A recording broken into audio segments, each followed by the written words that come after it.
Hello YouTube, Gecko Guy 31127 here. I'm going to do an RC review on the Losi 1/24th scale trail trekker. So here's the original body it comes with, the flexible Lexan, 2 body pins here, 2 on the inside, and this little roll cage can come off, but otherwise there's 2 right there, and then 2 holes where you connect the original body. For articulation, I think it's fairly decent. Shocks are really springy. Please don't heckle me too much. I'm just getting into RC, so I don't know a lot about it. So I'm just going to take these body pins off. I didn't really do any modifications to this car besides getting it a new body. But here it is. I have the battery unplugged because off isn't really off. These little plastic things you see here are not on the car itself. I just found it laying around the house just to keep the body on. Very flexible plastic here, metal frame, and it comes with a nickel metal hydride battery. And this little section right here, it's actually removable. Focus camcorder. Focus on the body pin there. But right there's a body pin. This plastic part can come off, and you can reposition your battery wherever you want. A downside to this car would be there's not many upgrades to it. You take the micro crawler, which is the more technical one. It's got a little wheel weight set, and the tires are pretty soft, so it gets over stuff pretty well. As for weight distribution, everything is pretty much centered right in this area, so it tends to be top heavy. And for crawling, weight in the front will help a lot, so it can actually get up and stick onto stuff. So that means you have to do some slight modifications to your car in order to get it where you want it to. Losi said that it is capable of the Acceleron 136 brushless motors, which for us scale crawlers, that really doesn't make too much sense if we want to take it out trailing in the water and stuff. It can also hook up to a LiPo battery. This is an Acceleron 7.4 volt 250 milliamp hour 2-cell LiPo. I just have it on the charger right now.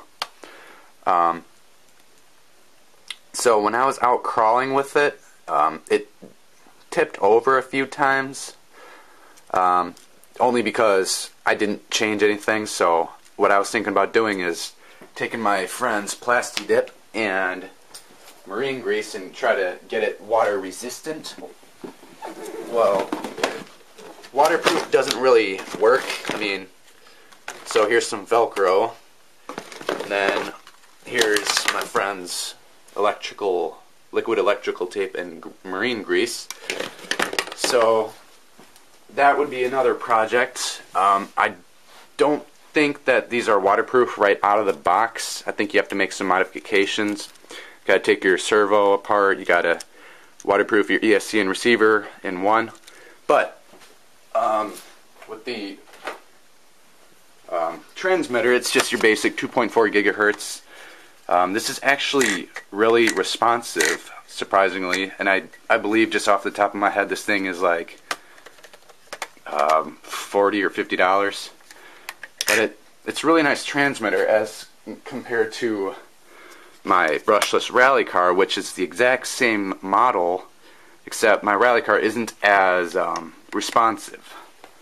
So another good thing is only takes 4 batteries, and these are these batteries that I've had since I had the trail trekker here.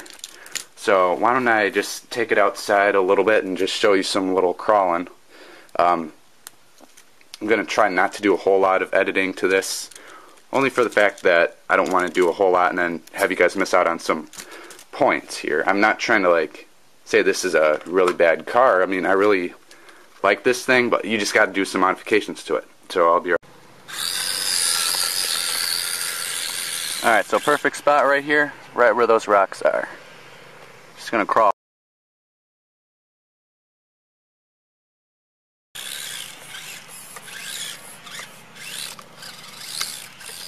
Alright.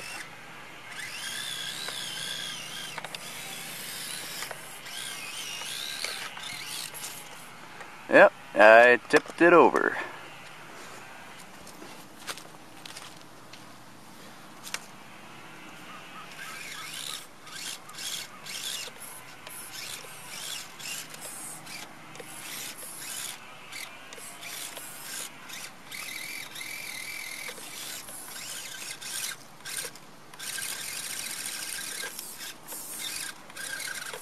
Come on.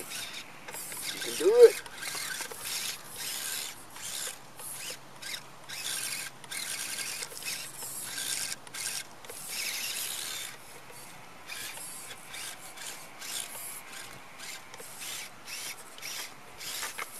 Alright, so I was actually trying to get over that. As you can see, it's capable of doing it. It's just, I need to relocate the center of gravity towards the front. And I'll show you a quick little test run of its top speed.